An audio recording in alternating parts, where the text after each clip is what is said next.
coartada. Efectivamente, nos acompaña en esta primera parte del programa el defensor del pueblo, Walter Gutiérrez, quien además es, como ustedes saben, el titular de la Comisión Especial para la elección, evaluación y finalmente elección de los integrantes de la futura Junta Nacional de Justicia. ¿Cómo está, defensor? Buenas noches, gracias por acudir a esta entrevista.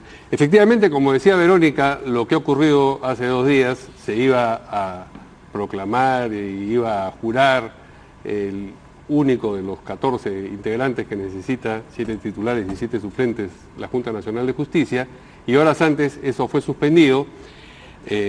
Dijo tanto usted en declaraciones a título personal como una comunicación oficial de la comisión que lo que ocurría es que había información nueva que debía ser contrastada. Esta información es que el señor Patrón Bedoya tenía una acusación en el Poder Judicial por falsedad ideológica de años atrás, pero aparentemente ustedes no conocían de esa información, según esta declaración que estoy citando.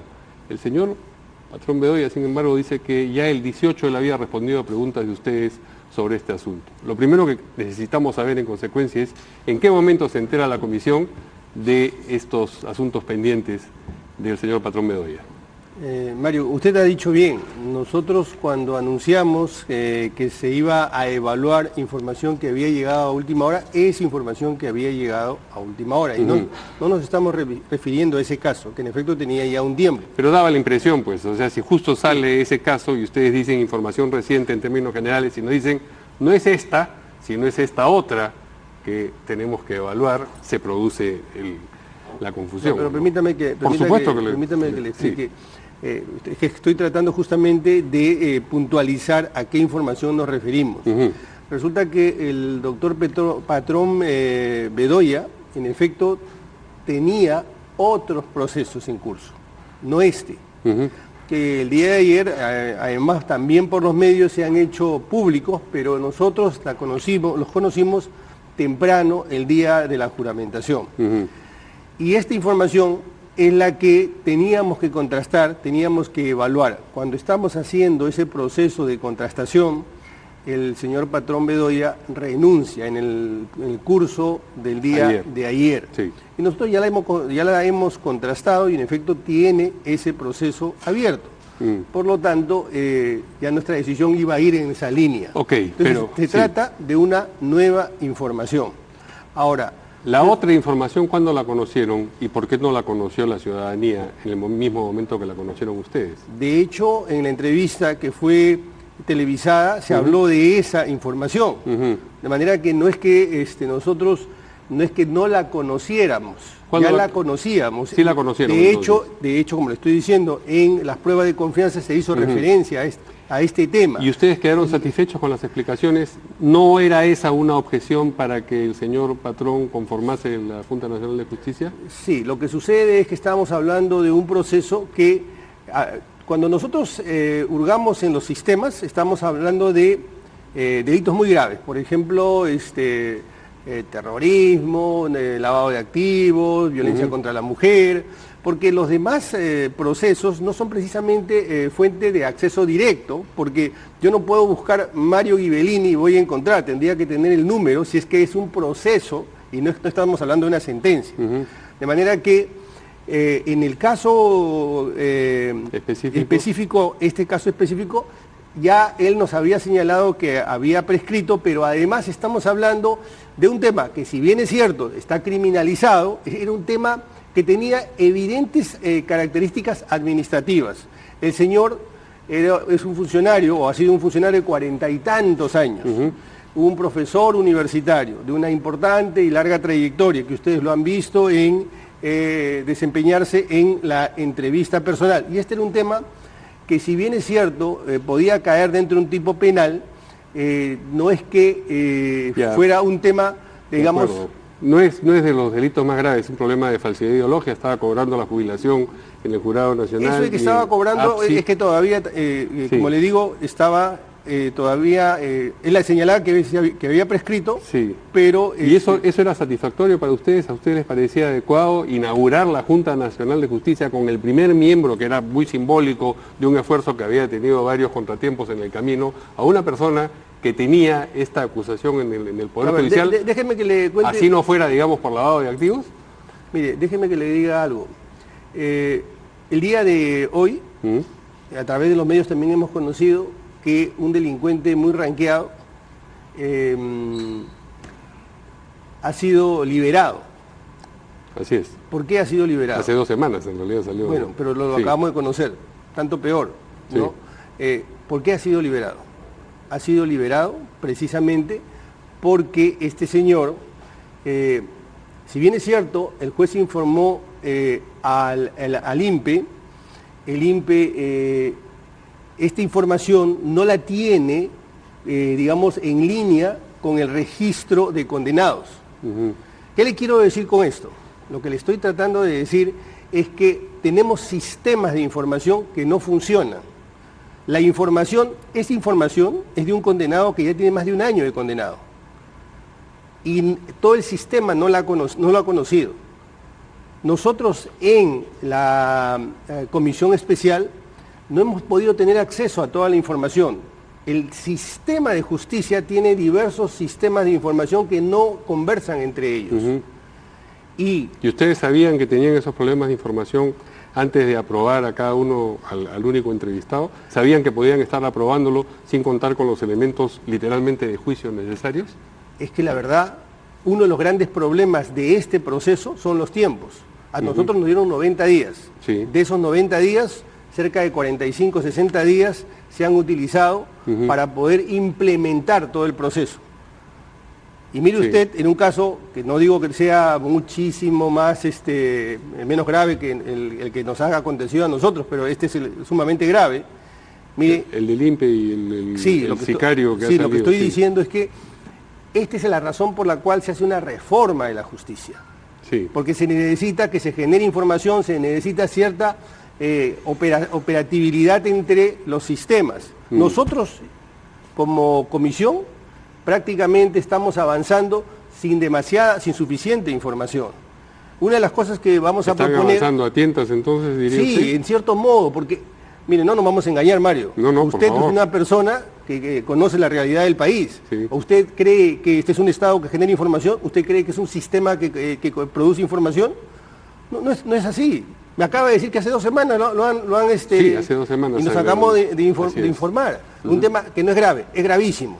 ¿No es cierto? Sí, ciertamente. Entonces, estamos en plena noche... Ya, pero al INPE se le hace responsable de eso. Todo el INPE ha sido, la directiva del INPE ha sido removida a raíz de ese episodio. No es que, bueno, el país es así, nos resignamos y seguimos tirando para adelante. Mire, nosotros asumimos la responsabilidad y nos hacemos cargo de la responsabilidad. Sí. Ninguno de nosotros ha levantado la mano y ha dicho nosotros queremos formar parte de esa comisión.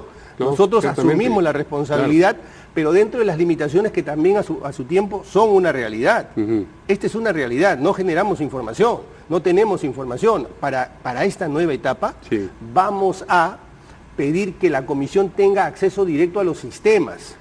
Esta nueva información que usted, a la que usted se refiere, que no es la de la falsedad ideológica, sino los otros casos que son más serios, ¿cómo así llegaron a conocimiento de ustedes si ustedes tenían dificultades para penetrar en la estructura de la información al respecto? Bueno, ¿cómo así llegaron a último momento? Creo que también ya se informó eso, me parece, a través de los medios. La fiscal nos informó unas horas antes, 1 hora y media antes de esta situación. Eso es el momento en el que se produjo. Yo le digo, ¿cómo así esa información llega justo a horas antes? Es lo que le estoy diciendo, la fiscal no la alcanzó. Ya, así es como se materializa, pero la explicación de que una información tan importante apareciera recién a esas alturas, eso es lo que lo estoy preguntando. Bueno, la posibilidad de que eso, digamos, haya sido colocado o filtrado en un momento como para dinamitar un puente, ¿no?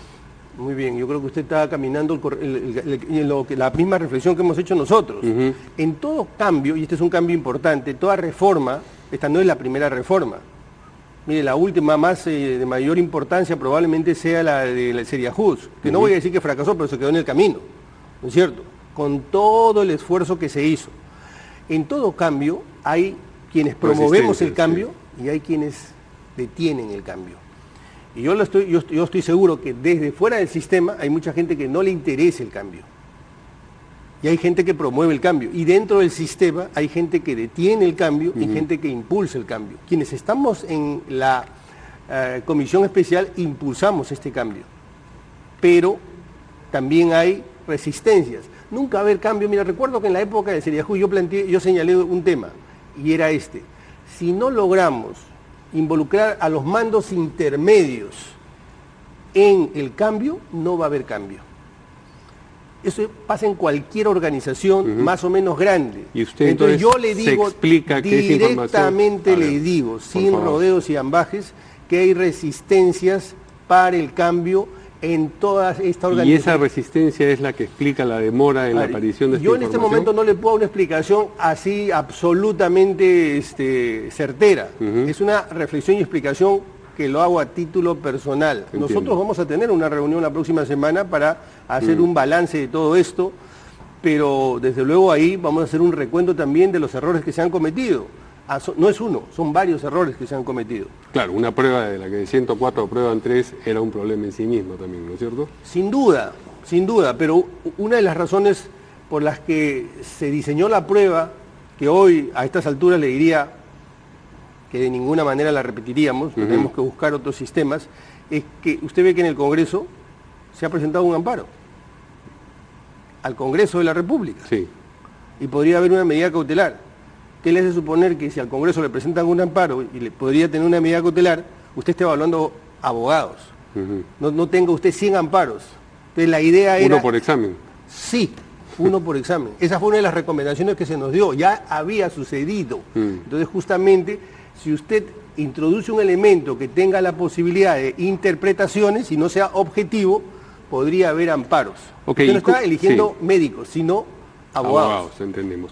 Entonces, entiendo que la naturaleza del examen va a cambiar, eso ya lo habían anunciado ustedes antes, pero a propósito de este otro problema que ha saltado ahora, el de la información y la rapidez con la que ésta llega o deja de llegar. Correcto. Digamos, a oídos de ustedes. ¿Cómo van a solucionar eso? Si saben que tienen estos problemas. Varias cosas, Mario. La primera de ellas es que está claro que el sistema de información no funciona. Los sistemas no funcionan o no conversan entre sí o se ralentizan si quieren ralentizarse. Muy bien, una de las medidas es que queremos acceso directo. Yo voy a plantear eso en la comisión. 1. 2. Necesitamos que los tiempos sean mayores. Por fortuna, la ley que se ha dado ahora nos da 180 días. ¿Esto qué significa? Nos permite plazos mayores para involucrar a quien hay que involucrar, es a la sociedad civil, a los gremios, hay que involucrar a los colegios de abogados, hay que involucrar a la propia prensa. Esta no es una reforma de la comisión especial, esta es una reforma del país. Y por lo tanto, esos mayores plazos nos van a permitir que se implementen las tachas de información que probablemente ya existen en algunos estamentos o en algunos espacios de la sociedad o en los gremios. Entonces necesitamos más tiempo, convocar a la sociedad, a los medios, para que ayuden en este esfuerzo, porque le acabo de decir que esta no es la primera intento de reforma que hay. Han habido varios intentos de reforma y se han quedado desafortunadamente en el camino. No debemos permitir que eso suceda. ¿Disponen ustedes de 180 días más entonces? Sí. Contables a partir de... Ya están corriendo. Ya están corriendo, Sí. ya corrieron unos cuantos. Se entonces. corrieron, sí, más o menos una Y semana. en ese tiempo ustedes tienen que, digamos, la convocatoria está abierta, tomar el examen de conocimientos distinto y luego hacer el mismo procedimiento. Si usted que me hace. pregunta, Sí. tenemos ahí pies forzados. Por la ley. Por la ley. Claro. Nosotros no hemos hecho la ley, ¿no? Sabemos, sí. Bueno, hubiéramos preferido nosotros que la entrevista vaya por delante. ¿Por qué la entrevista ¿Y es por posible delante? que eso sea cambiado? No se puede, O sea, lamentablemente. en estos 180 días eso no va a ocurrir. Eso no va Ok. a ocurrir, pero tenemos que buscar la manera de no incurrir en el error de un examen como muy cercano, muy parecido al que se tomó. Sí. ¿Por qué? Porque lo que deberíamos tratar de buscar es la capacidad de razonamiento, la capacidad lógica de reflexión, de análisis que tenga el candidato. Porque lo que estamos buscando es una trayectoria, lo que estamos buscando es integridad, lo que estamos buscando es una hoja de vida intachable. Y tal vez al final debió venir la evaluación, pero como repito, eso no se puede. Lo que vamos a tener que ver cómo esa prueba... adecuarse a lo que la ley les exactamente, les exige. Exactamente. Sí. Entonces vamos a tener que hacer ahí un cambio importante. Ahora dígame, si ustedes, vamos a ponernos en el caso ideal de que efectivamente la información circule y ustedes reciban la historia judicial de cada uno de los postulantes que llegan a la entrevista personal y todo lo demás. Si vuelve a saltar un caso, no como los que se han conocido a última hora del señor Patrón Bedoya, sino como el que se conoció originalmente, como el de la falsedad ideológica, ¿ustedes eso no lo consideran una objeción para que integre la Junta Nacional de Justicia? O sea, si se les vuelve a presentar un candidato... Es que ahí tampoco no nos dijo toda la... Tampoco les dijo toda la verdad. Sí, porque recuerde usted, y está grabado, que él dijo que eso había prescrito, ¿no es cierto? Y además... Y el procurador ha insistido. Claro. Sí. Entonces, nuevamente ahí la información ha fallado.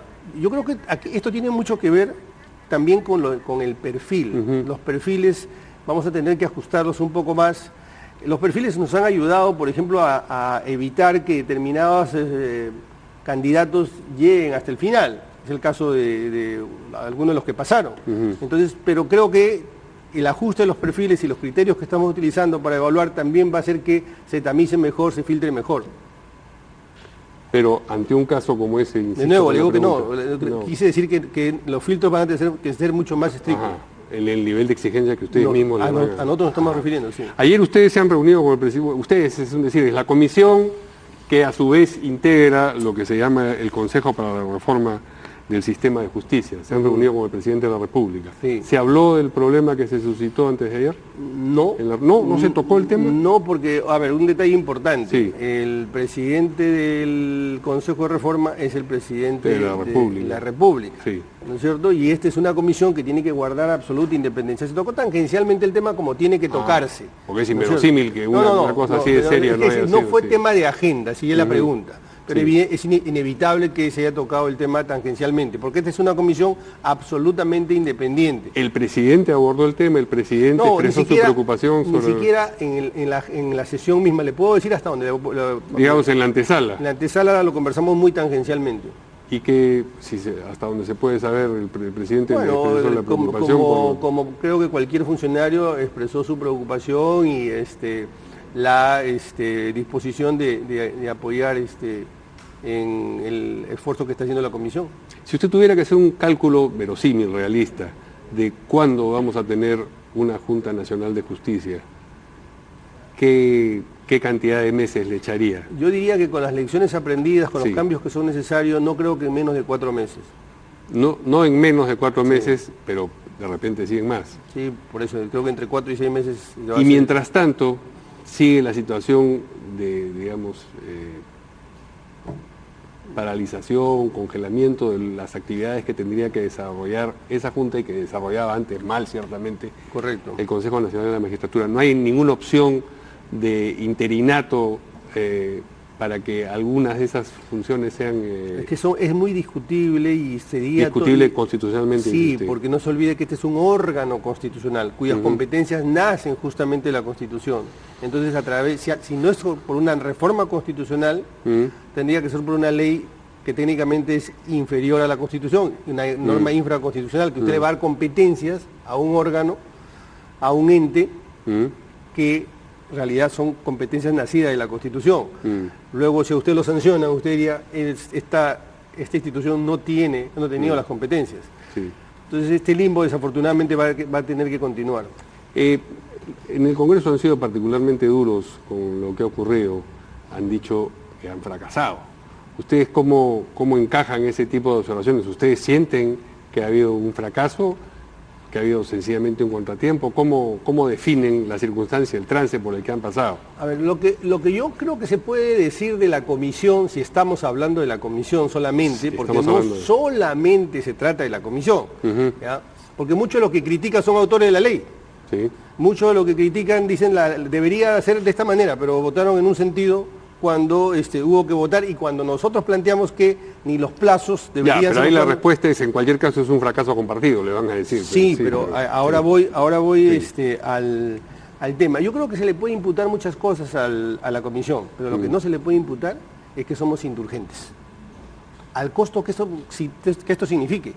No hemos sido indulgentes. Hemos tenido, cuando tuvimos que tomar las decisiones que había que tomar, se han tomado al costo de los titulares, al costo de quienes formamos parte de la comisión. No hemos sido indulgentes. Es un traspiés, hemos cometido errores, como acabo de decir, y vamos a corregir esos errores. Lo peor que puede suceder es que esta comisión se quede en el camino, porque eso, si bien es cierto, va a significar un fracaso para los integrantes de la comisión, es una historia repetida, es terrible ya para la Administración de Justicia. Y hay gente que quiere eso. Nosotros vamos a hacer el esfuerzo hasta el final, respecto de los objetivos que nos ha planteado la Constitución. Usted en particular, teme que estas malas experiencias, la del examen de conocimientos y la manera como se frustró al final la juramentación del que iba a ser el primer y único miembro por el momento de la Junta Nacional, ahuyente a candidatos, a potenciales candidatos al nuevo proceso de evaluación y de aspiración a integrar la Junta? Yo creo que ahí se parte de un error. Nosotros queremos hacer el esfuerzo porque los mejores participen. Pero déjenme decirle una cosa, Mario. Quien no tiene una vocación de servicio, no le nace porque precisamente nosotros o todos hagamos un esfuerzo por tenderle una alfombra roja. Tener vocación de servicio y pasar por el Estado, sobre todo cuando alguien ya tiene una trayectoria, significa un costo. En cualquier escenario, no solamente... Pero entre la alfombra roja y la cama de púas hay, digamos, estadios intermedios, ¿no? Sí. Entonces la alfombra roja creo que nadie... Lo que quise decir es lo siguiente. Quienes quieren participar, creo que van a verse animados en la medida en que hagamos cambios radicales, cambios que, digamos, sintonicen con la posibilidad de que ellos puedan someterse a este trance para llegar a este punto, ¿no? Porque ser funcionario público siempre es un costo enorme en términos de tiempo, en términos de exposición. Claro. Entonces, y todos evalúan, entiendo, van a evaluar, cualquier profesional va a evaluar eso. Cambios radicales, dice usted. ¿Cuándo vamos a conocer esos cambios radicales? Yo estimo que en 10 días, un par de semanas vamos a tener ya esa información. ¿Y la comisión está actuando de consuno, digamos, en esto? ¿Actúan como un organismo en estrecha coincidencia? Bueno, basta ver las actas. Nosotros votamos por unanimidad. Muy bien, yo le agradezco mucho Encantado. esta entrevista al Defensor del Pueblo y además titular, como decía, de la Comisión Especial, miembro también del Consejo para la Reforma del Sistema de Justicia, y les deseo suerte porque todos queremos que esto prospere, no que se quede trunco. No nos deseo solo suerte, les pedimos a todos que nos apoyen. Bueno. No a nosotros, sino a la reforma. Bueno, con hacer preguntas y Por supuesto. esclarecer lo que ha ocurrido, Por supuesto que sí. esperamos haber contribuido. Claro que sí, también. gracias. Gracias. Vamos a una pausa y regresamos.